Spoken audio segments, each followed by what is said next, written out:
আল্লাহর নবী মুহাম্মদ সাল্লাল্লাহু আলাইহি ওয়াসাল্লাম বলেছেন, যারা আল্লাহর রাস্তায় যুদ্ধ করে শহীদ হয়, কোরআন প্রতিষ্ঠিত করার জন্য যারা যুদ্ধ করে, কোরআন বিজয়ী করার জন্য যারা যুদ্ধ করে, যারা ইসলামকে বিজয়ী করার জন্য কাফেরদের সঙ্গে মুশরিকদের সঙ্গে যুদ্ধ করে, যারা আল্লাহর কালেমাকে উঁচু করার জন্য আল্লাহর রাস্তায় যুদ্ধ করে নিজের জীবনটা দিয়ে দেয়, জান এবং মাল দিয়ে দেয়, মহান আল্লাহ রাব্বুল আলামিন তাদেরকে 6টি পুরস্কার দান করেন।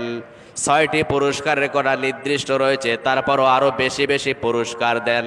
1 নাম্বার পুরস্কার হলো কোরআন প্রতিষ্ঠিত করার জন্য, কোরআন বিজয়ী করার জন্য, ইসলাম বিজয়ী করার জন্য, আল্লাহর কালেমাকে উঁচু করার জন্য যারা আল্লাহর রাস্তায় যুদ্ধ করতে যায়, যুদ্ধ করে যারা নিহত হয়, মারা যায়, শহীদ হয়ে যায়, রক্ত পড়ার সঙ্গে সঙ্গেই, রক্ত ক্ষরণের সঙ্গে সঙ্গেই আল্লাহ রাব্বুল আলামিন পিছনের সমস্ত গুনাহগুলো মাফ করে দেন। বলুন সুবহানাল্লাহ। এরপরে বিশ্বনবী সাল্লাল্লাহু আলাইহি সাল্লাম বলেছেন তাকে ঈমানের অলংকার পরানো হয়। এরপরে নবী সাল্লাল্লাহু আলাইহি সাল্লাম বলেছেন তার বাসস্থান জান্নাত, তাকে দুনিয়াতে থাকতে তাকে দেখানো হয়। বলুন সুবহানাল্লাহ। এরপরে নবী সাল্লাল্লাহু আলাইহি সাল্লাম বলেন কবরের সকল ফিতনা থেকে, কবরের সকল আযাব থেকে, কবরের সমস্ত পরীক্ষা থেকে তাকে রক্ষা করা হয়। এরপরে বিশ্বনবী সাল্লাল্লাহু আলাইহি সাল্লাম বলেছেন কিয়ামতের দিন মানুষ যখন জড়সড় হয়ে যাবে, যুবকরা যখন বৃদ্ধর মতো হয়ে যাবে, যুবতীরা যখন বৃদ্ধার মতো হয়ে যাবে, সেই দিন শহীদ ব্যক্তির কোনো ভয় থাকবে না, তারা ভয় করবে না, তারা দুঃখিত হবে না, তারা চিন্তিত হবে না, তাদের কোনো কষ্ট থাকবে না। 6 নম্বরে বিশ্বনবী সাল্লাল্লাহু আলাইহি সাল্লাম বলেছেন তাদেরকে মরমর দ্বারা পাথর খচিত মুকুট পরানো হবে। ওই মুকুটের মধ্যে এক একটা পাথরের এত দাম, এই দুনিয়া এবং দুনিয়ার মধ্যে যা কিছু আছে তার চেয়ে উত্তম। বলুন সুবহানাল্লাহ। এই দুনিয়া 1000 বার বিক্রি করলেও শহীদ ব্যক্তির মাথায় যে মুকুট পরানো হবে, সেই মুকুটের মধ্যে পাথর রয়েছে, পাথরের দাম হবে না, পাথরের সমপরিমাণ দাম হবে না পৃথিবী 1000 বার বিক্রি করলেও।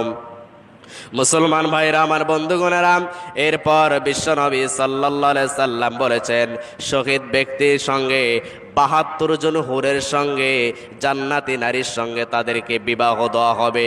এরপরে নবী সাল্লাল্লাহু আলাইহি সাল্লাম বলেছেন তার বংশের মধ্যে থেকে, তার পরিবারের মধ্যে থেকে যাদের ওপর জাহান্নাম ওয়াজিব হয়ে গেছে, ফরজ হয়ে গেছে, যারা জান্নাতে যাবে না, যারা জাহান্নামে যাবে, 70 জন মানুষকে, তারা 70 জন মানুষকে শহীদ ব্যক্তিরা জাহান্নাম থেকে সুপারিশ করে, জাহান্নাম থেকে বাহির করে জান্নাতে নিয়ে যাবে। বলুন সুবহানাল্লাহ। যাদের উপর জাহান্নাম ওয়াজিব হয়ে গেছে, এই 70 জন মানুষকে সুপারিশ করে জান্নাতে নিয়ে যাবে। পৃথিবীতে এমন কোনো আমল নাই যে আমল জিহাদের চাইতে উত্তম হতে পারে। জিহাদের মতো আমল কোনো আমল নাই। যারা জিহাদ করে আল্লাহর রাস্তায় শহীদ হয়ে যাবে, আল্লাহ রাব্বুল আলামিন তাদেরকে জান্নাতুল ফিরদাউস দান করবেন। বলুন সুবহানাল্লাহ। কিন্তু এই জিহাদকে আমরা ভয় পাই, কারণ জিহাদের মধ্যে আছে রক্ত, জিহাদের মধ্যে আছে জান, জিহাদের মধ্যে আছে মাল, মালও যাবে, জানও যাবে। এই পৃথিবীতে বেঁচে থাকা হয়তো হবে না, ভাগ্যে হয়তো জুটবে না, কিন্তু কিয়ামতের দিন শহীদ ব্যক্তির কোনো ভয় থাকবে না। 6টি পুরস্কার, রক্ত ক্ষরণের সঙ্গে সঙ্গে পিছনের গুনাহ মাফ, ঈমানের অলংকার পরানো হবে, জান্নাত দুনিয়া থাকতেই তাকে দেখানো হবে, কবরের সমস্ত আযাব থেকে তাকে বাঁচানো হবে। এরপরে কিয়ামতের দিন কোনো ভয় হবে না, তার অন্তরে তারা দুঃখিত হবে না, চিন্তিত হবে না। এরপরে নবী করিম সাল্লাল্লাহু আলাইহি সাল্লাম বলেছেন তাকে মরমর দ্বারা পাথর খচিত মুকুট পরানো হবে। এরপর 72 জন নারীর সঙ্গে কিয়ামতের দিন জান্নাতের মধ্যে আল্লাহ রাব্বুল আলামিন জান্নাতি হুরদের সঙ্গে তাদেরকে বিবাহ দিয়ে দিবেন। 70 জন মানুষ তার বংশের মধ্যে থেকে যাদের ওপর জাহান্নাম ওয়াজিব হয়ে গেছে তাদেরকে সুপারিশ করে জান্নাতে নিয়ে যাবেন। সুবহানাল্লাহ। এমন কোন আমল পাবেন না যে এতগুলো পুরস্কার আছে তার জন্য।